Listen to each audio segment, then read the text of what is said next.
Welcome to Double Drivel, an NBA podcast.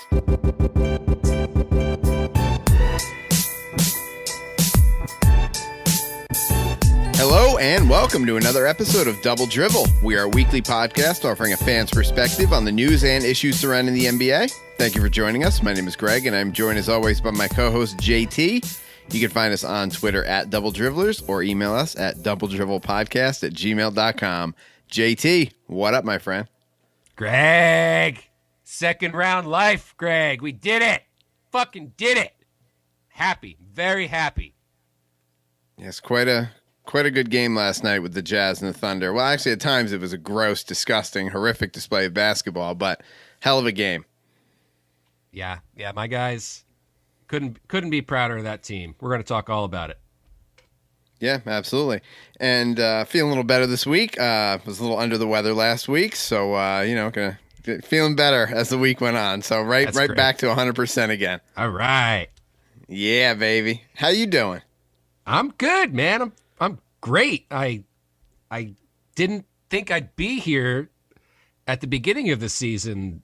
Second round of the playoffs, just riding high, and man, it's just like a great time to be a Jazz fan. A great time to be an NBA fan. I like trying to talk to you.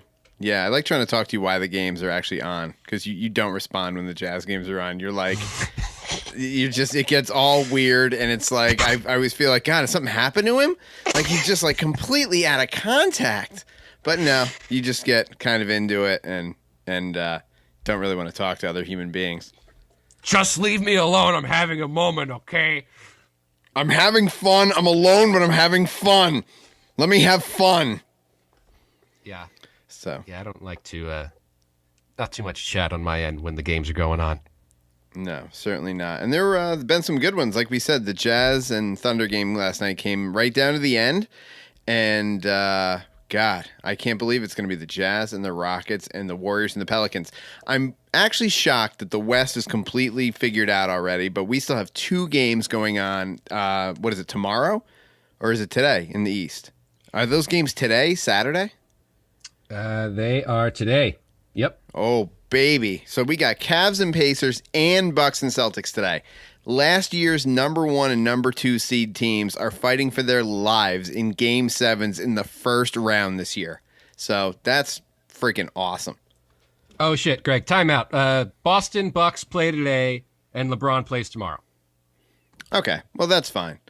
But I'm kind of surprised by that because I know some of the Western Conference round 2 games start tomorrow. Yeah. Golden State's actually playing game 1 tonight versus the Pelicans, and then tomorrow the Jazz will play the Rockets. Yeah, that's crazy. Since when did round 1 and round 2 overlap? Come to think of it, I'm not quite sure. I think that happens sometimes, but it's just kind of how they finish. All right. Well, all right. Well, take your picks right now. Who's going to win? Cavs, Pacers, Bucks, Celtics. Who do you got? Oh, my Lanta. How do you pick against LeBron fucking James in a Game 7, Greg? The smart man doesn't pick against him, okay? But there comes a time when things change. And this Cavs supporting cast, Greg, is just not pulling its weight. It's an embarrassment. It's the weakest team LeBron has had.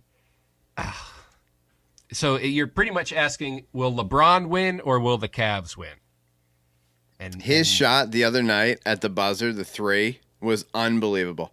I'm in my basement screaming like an animal, like that he took that shot and hit that shot. Unbelievable. Yeah, it was. But how many times can you pick one player against a whole team of players, Greg? I mean, we know that is the safe bet and has been for years with LeBron, but man, he's working harder than he ever has to win these games. We know that he is just the specimen for physical conditioning, but there's got to come a time when things just change, and that's why I think I'm going to pick the Pacers. Ouch. Yeah, he's been playing at an unbelievable level, and the only way that they've been winning are the games that Oladipo has been playing like shit or missing all of his shots or just not being great. Because when Oladipo's been great, they haven't had a chance. The Pacers have won every game so far. So it's got to they either got to stop him or he's got to have an awful game for the Cavs to even have a chance in Game 7. But I'm still going to pick them because every other time in this series when I figured they were in the same position where they were just going to lose or be out or it was going to be, just another blowout like last night was, I'm going to have to go with the Cavs. They'll pull it together. But I do hope to God, I don't even want to say what I think here with the Bucks and the Celtics. I just want the Bucks to win. I so just despise the Celtics. I just want to see them lose, and it's this close. But the Bucks aren't doing enough to win. I mean, they're hitting some shots, they're doing some things, but they make a lot of little mistakes when they're playing. And I don't know. I just don't know if they're going to be able to pull it off because the Celtics, they got some good players. Those young guys, they're unbelievable. Tatum and Brown is ridiculous. So I just hate that they have guys that they've cultivated themselves through the draft that are going to be great. Yeah, it's there's so many interesting storylines going on with the Celtics. They're well coached. They have 2 all-stars just waiting on the bench because of injuries. They have fire. They play great defense. And with the Bucks, we have, the budding superstardom of Giannis. He's just right there, like teetering, Greg, ready to step over the line to superstardom. And a win in this series would really kind of push him over the edge, I think. So really, really interesting stuff in the East. I am pulling for the Bucks. I couldn't want the Celtics to lose more. Painful to watch Bledsoe, the Bucks point guard, sometimes. He is not good. He's just, he's all over the place. He's I don't know. I just feel like he's half their problem sometimes on the court. He's just not good with the ball and takes a lot of ill-advised threes, I would say. So, I don't know. I'm worried about that. So I thought, Greg, not to get off topic, but just throughout this episode, I'm going to refer to some of the predictions we've made throughout the year. Mitch has been keeping track of all our predictions, put them in a nice little format for us here. Thank you, Mitch. You're the best. And I've actually started tallying up the total, how many you got correct and how many I got correct. And we don't know all the answers yet because they haven't announced the awards for the regular season. But right now, my friend, we are tied neck and neck, three picks apiece. We mentioned Eric Bledsoe, and when it came, remember, we all remember what happened with Eric Bledsoe, how he requested his the big trade from the hair salon. And when we were predicting where he was going to end up, Greg, you chose I don't give a fuck. And it was true though, and it was true today as it was then. But if Bledsoe can give us something, Greg, Game 7, get on the next round, that definitely shows his worth. I think that makes this team gel, and maybe we could see the Bucks establishing themselves in the East a little bit more so as we go on to the next couple of years. Yeah, they got some good players too. Thon Maker, that guy tries. There's just effort there, which I always like. And Jabari Parker, he gets a lot of shit, and everybody says he's a bust and everything, but I think he's played really well in the games that I've watched, which has been most of them. So good for the Bucks. I wish them all the luck in the world against those scumbag Celtics. Let's go Bucks. Fear the deer, baby. Yeah. Let's go. Fear the deer. I got my horns up as soon as I said it. Horns up, baby. All right. Let's talk about Utah now. And that was a hell of a win last night. We went over that a little bit. Some of the more exciting parts of the game were not even on the basketball court. It was Russel Westbrook getting a little rowdy with the fans. Twice, from what I understand. I didn't see the first thing happen, but I did see at the end of the game when he was walking out, the guy had his phone in his face in the little hallway that they walk out, and Westbrook was not having that and said, "Get that goddamn thing into my face," and got all up in the guy and shit, and security guys pulling away. It was a scene. And I didn't even see the fan really doing anything that would justify that. Yeah, so we had two separate incidences with Westbrook, Greg. One was at halftime, and one was at the end of the game. Both happened as he was exiting the court, heading down the tunnel to the locker rooms. There is like a concentration of seating. Fans are able to interact closely with players as they exit, and they got the whole thing on camera. Both incidents. And the first one, in neither case did the fan touch him. They were like leaning over and being, kind of in his face and cheering and yelling and, antagonizing him. One time the guy had a camera that you mentioned. The other time, no camera. And as the reports are saying, the fan said, "Hey, Russell, how's your ankle?" Because he's had a tender ankle recently. And Mitchell crossed him up and put him on the ground at one point in the game. Just triggered Russell Westbrook should be focusing more of his energy on the game, Greg, than worrying about the fans. And they were saying that Vivint Smart Home Arena was at record levels of volume. Fans showed up in force, gold T-shirts for everyone in the arena. Yeah, it was magic. It was magic, but it did not come easily, Greg. Ricky Rubio left the game in the first quarter with hamstring injury. The Jazz felt sluggish. They felt nervous, and it was a tense first half, to say the least. And then we started to come together. We got some help from Alec Burks, Greg, who you've been listening to me complain about Alec Burks for years, but AB to the rescue. Hit some key shots, showed energy. He wanted to be in there. He was defending the ball. Just a total team effort by this Utah Jazz team. Like I said earlier, couldn't be more proud of them. On top of all that, the Jazz have no All-Stars. The Jazz lost their only All-Star last year. They lost their top two scorers from last year. They are doing this all on the efforts of marvelous coaching, unbelievable effort and talent of Donovan Mitchell, and the defense of Rudy Gobert and Derek Sexual Favors. I could go on and on, Greg, but this is a big win for the franchise. Favors hit a clutch shot from around the free throw line last night. Yep. Absolutely fucking clutch, and just drained it without a smile, without anything, just like that was his job. Like the janitor just cleaning the floor. My man was just doing work. Work. And Mitchell had 38. So you keep talking about how you had an all-star last year. You had someone who made the all-star team last year. You didn't have an all-star. You didn't have anyone who would have stepped up to have the game that he had last night. Do you think Hayward would have had that game? Do you think Hayward would have had that series? Do you think Hayward would have had anything of the impact that Mitchell had on the series? Absolutely not.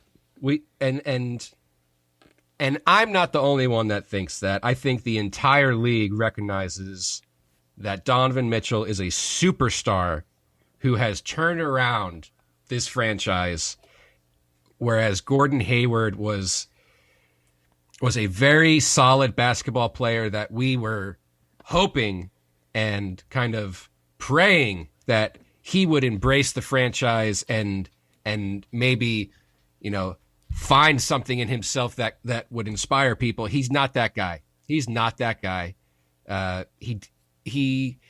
Some Jazz fans pointed this out on Twitter, Greg, and we can post this on our shit also. Anytime there was a scuffle on the court, Hayward walks away.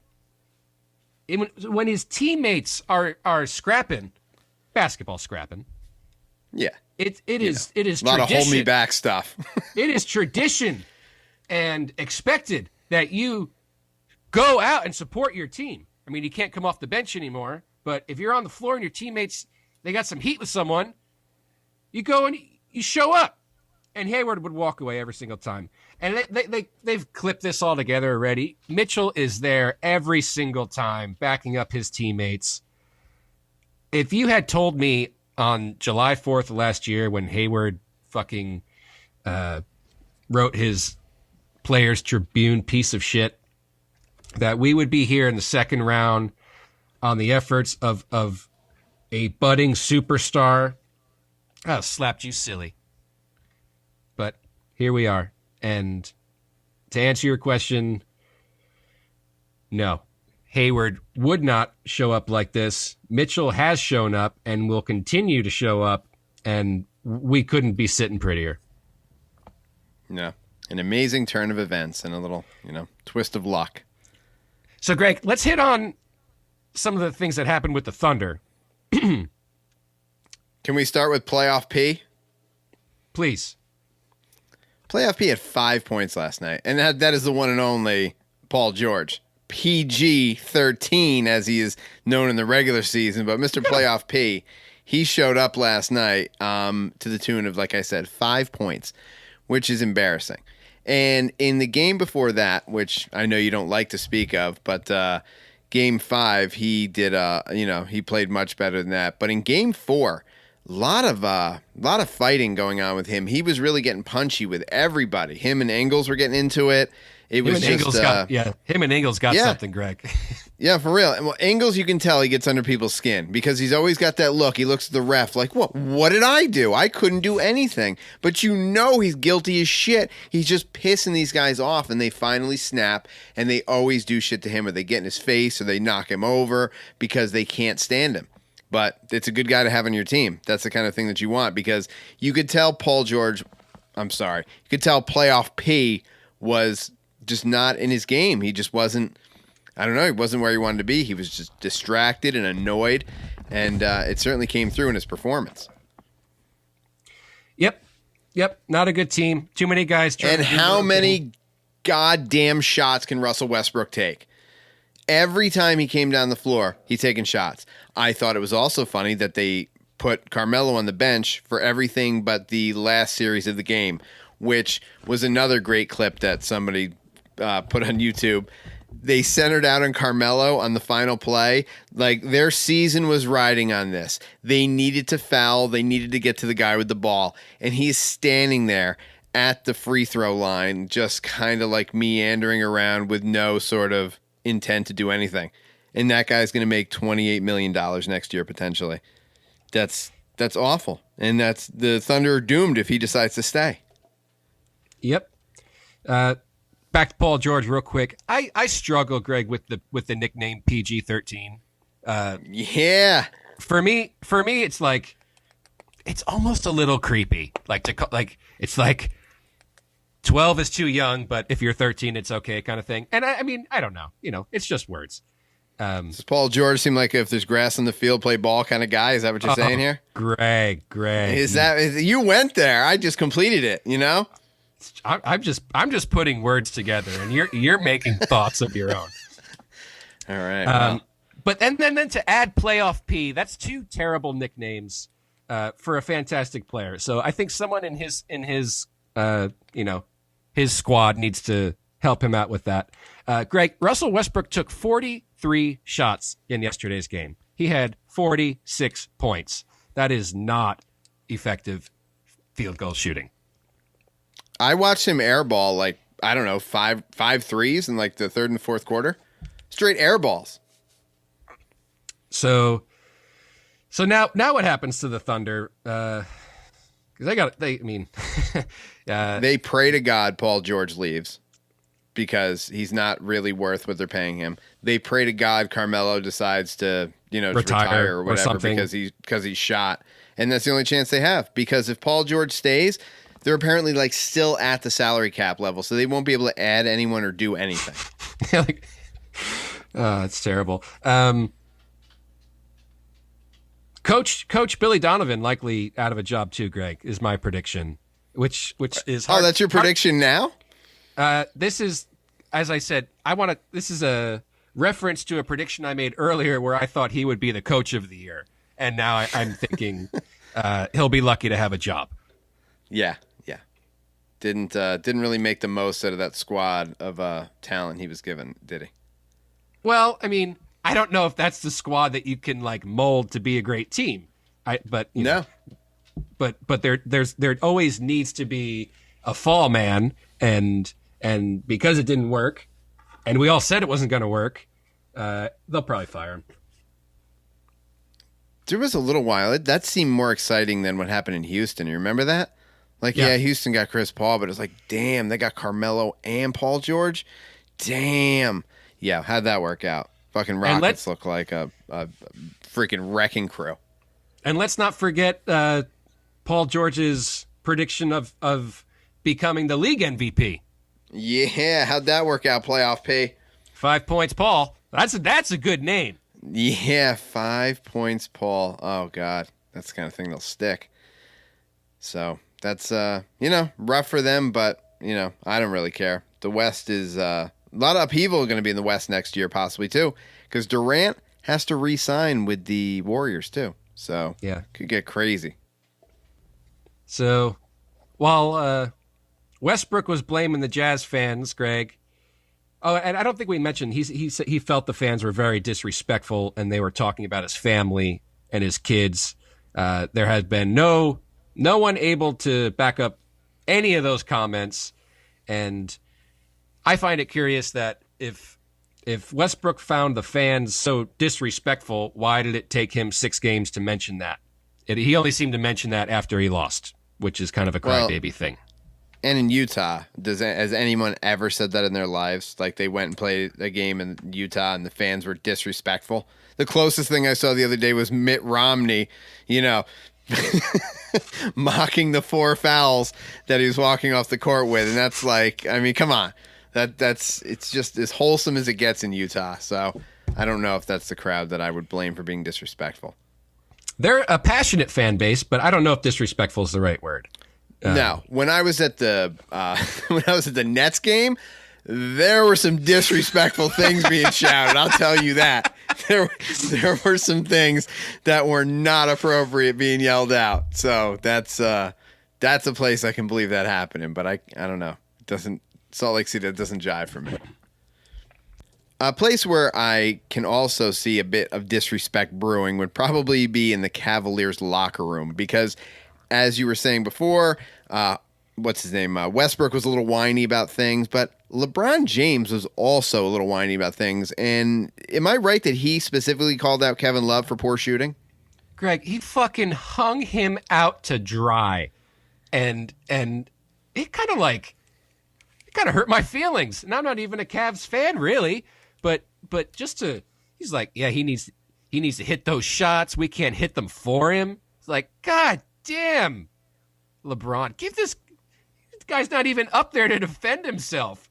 Just hung him out to dry, and that's not what you want to see. That doesn't make your team stronger. And we've talked in length before about how LeBron's style is like, I am great, and if you're around me, you should be able to pick up some of that. It's a very LeBron-centric mentality, and this was hard to hear, though. Yeah, absolutely. He doesn't ever hold back from blaming his teammates. He doesn't. But he's doing all the work. So this is the guy that's on the other team. People say that he's the other superstar on the team. Now, so fine, there is an obvious difference between him and LeBron. So if Kevin Love's a superstar, where does that put LeBron? I mean, he's 2 steps above him. He's 3 steps above him. So the people that he's supposed to have around him that are his support and are his, the big help, they're not. Nobody's stepping up. He had Kyrie, who would step up on occasion, and Kevin Love, who would just be there, but Kevin Love was never going to be the number 2 that Kyrie was. And it's shown itself over and over again. He's not good at defense. I get J.R. Smith's been playing pretty good defense, but then you got J.R. Smith on the court who takes some of the most ill-advised three-pointers I've ever seen in my life. I've never seen someone had tighter coverage on them and still try to put up a 3 like they are wide open. He does it all the fucking time, and it drives me nuts. Yeah, that team, Greg. If they can win, if they can advance, it really just solidifies LeBron as just a different entity because he's doing it alone. And I don't think it can be done this year with this squad, but if it can, that's amazing. He's certainly not winning a championship with this squad, but if he gets to the finals with this squad, that's unbelievable because he's going to have some hard teams he's going to come up against here. 76ers aren't going to be joking around, and the winner of the Bucks or the Celtics not messing around either. So we'll see. But great playoffs so far, though, right? I mean, it's been like, oh my God, the first round's usually a sleeper, and this has been, I'm screaming, I'm jumping up and down. I mean, it's late. I'm getting yelled at for the volume I'm at, and I'm yelling back because I don't care because it's the playoffs, baby.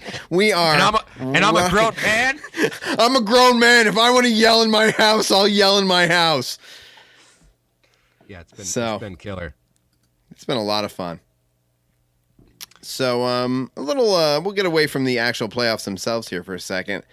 And I don't know why this comes out now or why it's even something he's dealing with at the moment because I feel like he should be busier than this. But James Harden, his mama, going to be taking over as his agent. What is up with that? Yeah, she's her name is Manja Willis. She is Manja. James, eat all your food. You're going to be skin and bones. You're going to be skin and beard. Yeah. So he parted ways with his agent, Greg. He hired his mother to be his full-time agent. She has kind of been fulfilling this role for him unofficially for a bit of time now. She has picked up the nickname Momager at some point. Oh, Jesus Christ. She is a retired AT&T service department career worker, Greg. She worked for them for 30 years. She actually seems like a very nice lady. She doesn't do a lot of interviews, behind the scenes a lot. You just worry a little bit. You think with this much money floating around, and I think Harden, between his contract and his endorsements last year, he's like around $45 million last year. It's a lot of money, and I imagine there's a lot of subtleties that come along with that much money. You just want to make sure that you're equipped and capable to handle that many zeros, But no one's going to look. No one has more vested interest in someone than their mother, so that's a good thing. I don't know how this works exactly, though. I'm sure go ahead. People's parents steal from them all the time, especially players. All the time. Famous case is Bernie Kosar, who was I guess in like the 80s, was the quarterback for the Browns, and his father was the coach, and he was just bleeding him dry. I don't get that. Yeah, I know that happens. That's not the impression I'm getting from this, but what the fuck do I know? No, but where's her experience with high-level contract negotiations? How come guys are paying some of these guys, the agents, what they are, and other people decide to have their mom be their manager? I'll never understand how you make that decision. Yeah. Well, I mean, there's not a lot of people doing this. We tried to see who else had followed a similar path, and Usher, the musician. No sports references from what I see here. Tom Cruise were some of the cases that were more easily found. Those two, not a solid crew, Greg.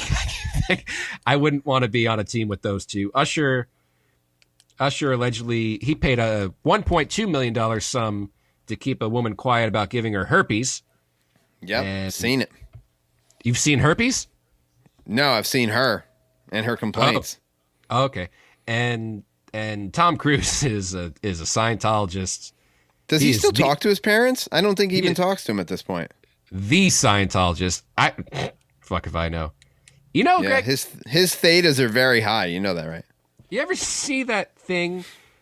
It's a headshot of Tom Cruise, and he's smiling, and they have a line going down the middle of his face to kind of represent where the symmetry should be. Have you ever seen this? Mm-hmm. No, I'm looking it up right now. Keep talking. So you look at the line, motherfucker's teeth are shifted to one side. Like he's all perfect. He's all like celebrity perfect. His fucking teeth are off center by like a whole tooth length. It's the weirdest thing. Yeah, it is. Look at that. He's definitely veering left. You get fucking like one tooth off Tom Cruise and shady ass Usher. I think James Harden has a very low bar to skip over to be the most successful celebrity with a mother agent. He can get really deep in there with an apple because his nose isn't going to get in the way. Aside from Top Gun, I'm not a huge Tom Cruise fan. Oh, I am. Oh my God. I love, oh God, where was the sports agent? Why? Come on. Don't Jerry Maguire. I love Jerry Maguire. Okay. I love The Jerry Firm. Too. I love A Few Good Men. Come on. A Few Good Men's like one of the great fucking movies ever. No, not really. You got to be kidding me. Days of Thunder. Days of Thunder. Days of Thunder's awesome. But there's even no. There was that recent one, The Day After Tomorrow. One of the best movies I've ever seen. Okay, stop. That's one of the best movies you've ever seen. Easily. Fine, I will take that back. I will say one of the best action movies I've ever seen. Easily one of the best action movies I've ever seen. I loved that movie. I loved everything about that movie. I thought that movie was a great idea. I loved it. Moving on. No, I don't want to move on. You're lucky I don't bring up that Tom Cruise IMDb page because I bet you there's other shit in there that's gold that I'm forgetting about. But right. Yeah, fine. We'll move on. It's fine. Not a problem at all. Well, one exciting thing that happened in your life, from what I understand, is you got a new pair of sneakers, which is a very rare thing for you, and they are basketball sneakers, which is what makes it something that we're talking about. What made you actually spring for a new pair of sneaks? Well, I had a little accident with my old ass Sears Reeboks, and I tore right through the front, like where your toes go, right through. And in the process, I also injured my leg, Greg. So I had to get new shoes, no basketball for 6 weeks, and yeah, I needed to get some new gear. So I got the Dame 4s because I don't wear Nikes. You know that. Yeah, I don't know why, but yeah, I do know that. Adidas is my brand. I decided I'm a unsigned Adidas athlete, free agent, and I got the Dame 4s, Greg. They're gray. They're like gray and black. Yeah, in perfect timing because they helped Dame get through the play. Oh, they didn't help him get through the playoffs, did they? Didn't help him at all. I didn't buy them to honor Dame Lillard. I just got them because I liked them. Oh, okay. So it just seems weird to me that you'd end up with those. Was there any sort of circumstance that may have brought that on that you bought the Dames? Just seems like a strange decision for you to make. You don't buy any sneakers that are, like you said, not Sears Reeboks or Kmart shoes. What made you spring for these? It's just very strange.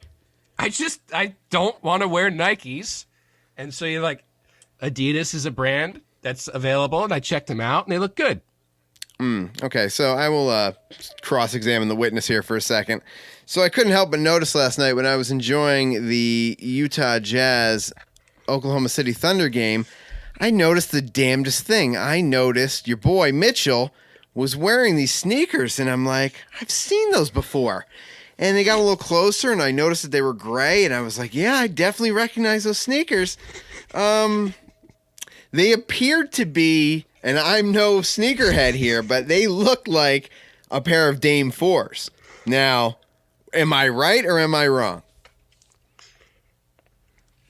I didn't know that Donovan Mitchell wore them until after I got them. I'm like, oh shit, look at my hero wears the same shoes as me. It's the damnedest thing. The most important game of his career so far, he's wearing the sneakers that you decided to buy. That's fine. Not a big deal. I understand. You just went, I just never expect you to go that fangirl with things. It's just very funny. things happen sometimes, Greg, and it's like, it's not always premeditated, and then it happens, and it makes sense, and it just happened. I got these shoes, and they look good, so I kept them. An amazing coincidence. That's all. And we'll just leave it right there. Coincidence. Congratulations on them. I hope you enjoy your sneakers and they don't blow They look out the good. front They feel good. I'm going to be hooping in them soon and be breaking ankles. Watch out at your local YMCA, kids. JT coming at you. All right, JT, time for Flashback. And we're going to flash back to April 29th, 1969.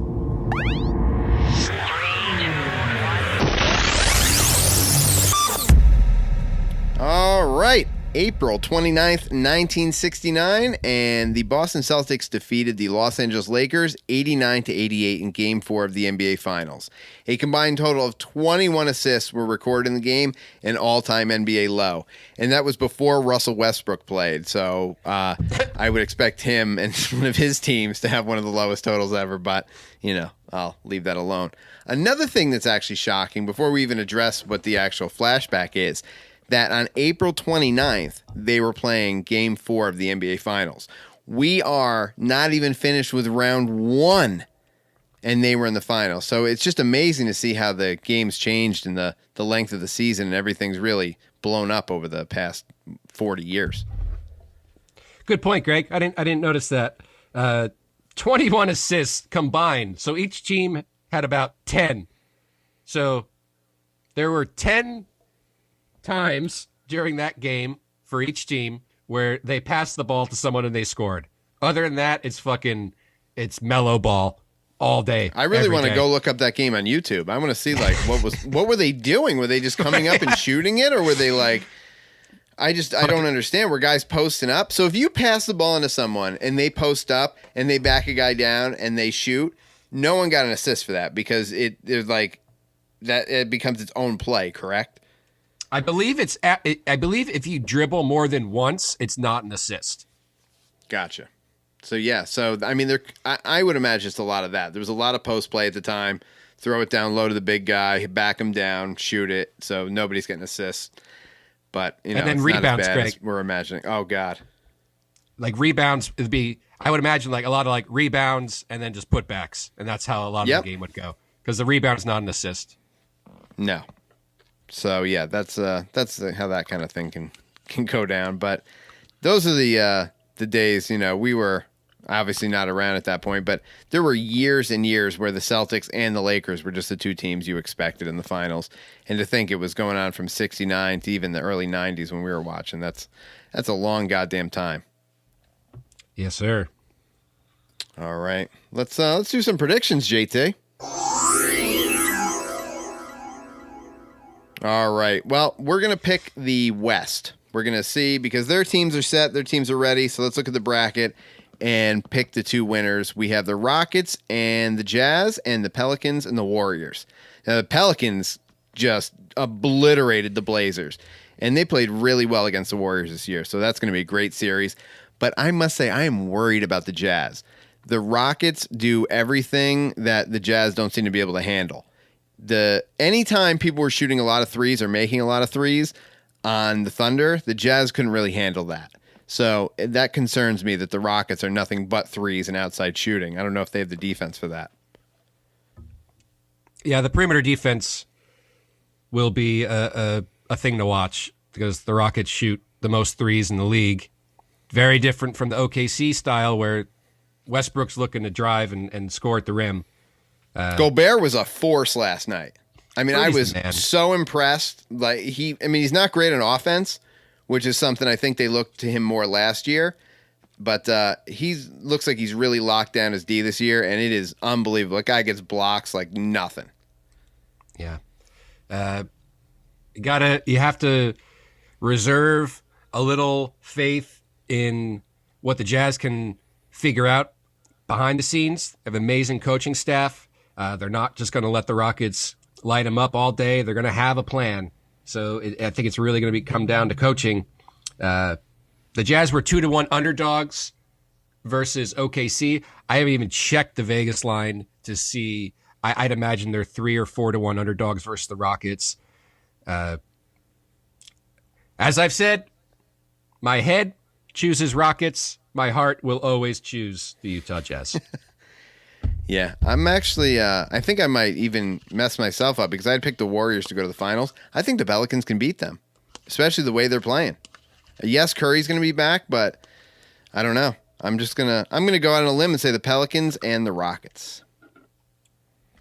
Yep. That's what makes you a treacherous devil, because you have no faith in things that are good.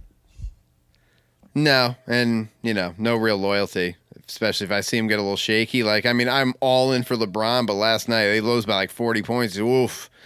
And he got elbowed, and it looked like he was in a Rocky movie. Like he was just bleeding, and he looked like he was shaky. It was just not good. Just not good. Poor guy. All right. Another great episode there, JT. Second round, baby. Can't believe we're here. Greg, this is episode 30. So a tip of the hat to you, sir. You've done a killer job so far. Oh, I must say you too. I've really enjoyed doing this, and we got through the whole season like we talked about last week. And now the playoffs is very exciting, even better than the regular season was. And this was a good regular season. Greg, we never discussed this. Are we going to do this show during the off season? Oh, yeah, especially if it goes down like last year, which I think the offseason is going to be crazy again. I think there's going to be a lot of moves. I think there's going to be all sorts of shit going on. So we're definitely going to do the show in the offseason. There'll be vacations. Bang. There'll be spots. There'll be all sorts of things. But, yeah, certainly we're getting down. And I think we are looking at our first joint in-studio episode sometime in fall on the East Coast. Yeah, we're going to meet up at Casa de Greg, and we're going to record an episode here together, face-to-face, which, I don't know. It might just be weird. I might just make you go in the other room, and we'll record it that way. The studio, Greg, is called the Chillisbane. Yes, the Chillisbane Memorial Studio. That's right. All right. All right, we're going to be back next week with another episode. In the meantime, you can find us on Twitter at Double Dribblers. You can email us at doubledrivelpodcast@gmail.com. Subscribe to the show on iTunes, Podbean, or Google Play. Check us out on YouTube. And as always, go to our Instagram page. All sorts of great content going up all the time. Thanks, Mitch. Always a great job there. And until next week, we'll see you on the internet.